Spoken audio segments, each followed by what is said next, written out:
Bonjour, c'est Nathanaël. Dans cette vidéo, je vais vous expliquer comment publier votre application Glide. Donc à l'issue de cette vidéo, vous saurez comment publier votre application. Vous aurez donc une application live, utilisable, soit sur votre smartphone, soit dans votre navigateur web.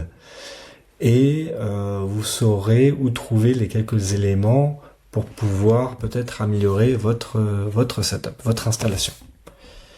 Donc on rentre dans le vif du sujet. D'abord, pourquoi publier votre application? Votre application Glide est ce qu'on appelle une PWA, une Progressive Web App. Alors en réalité, c'est un site web. Donc un site web a une URL. Et ce qu'on est en train de faire donc, c'est publier le site web et on y associe une URL. Maintenant, c'est un site web à ceci près que c'est un site web qui agit et ressemble à une application. Ce site web, on peut interagir avec, on peut cliquer sur des boutons, et on a l'impression qu'il est beaucoup plus dynamique qu'un site web un peu classique et statique.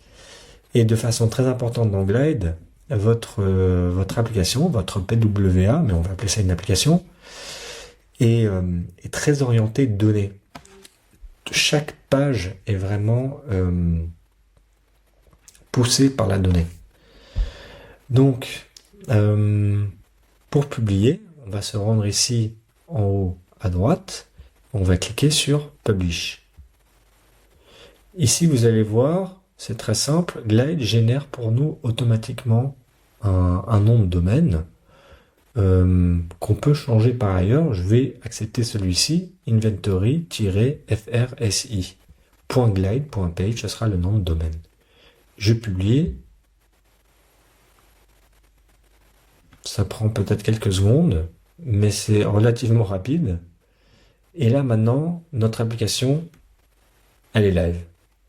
Alors on se retrouve avec 4 petits onglets ici. Premier onglet, ça nous donne quelques options pour pouvoir partager notre application.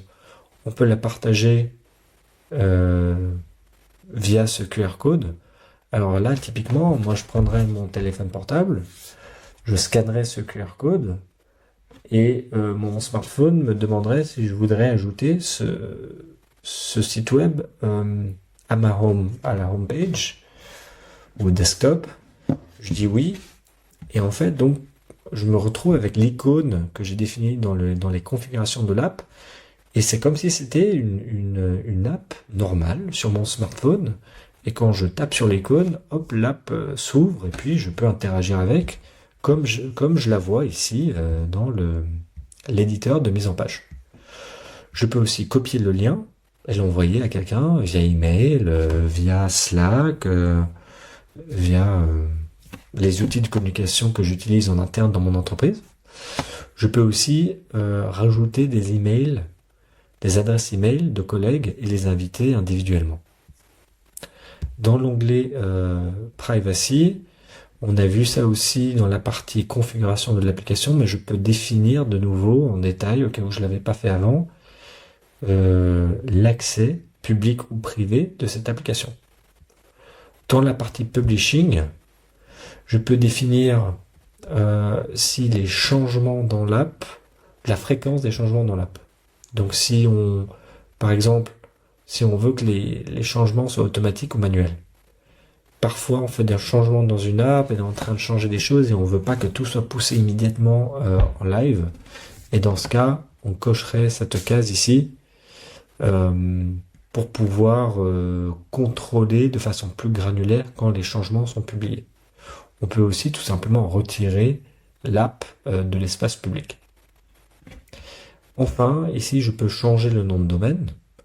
Donc, j'aurai toujours, si je suis sur un plan gratuit, j'aurai un quelque chose.glide.page où je peux upgrader mon abonnement à Glide et je peux alors définir mon propre nom de domaine.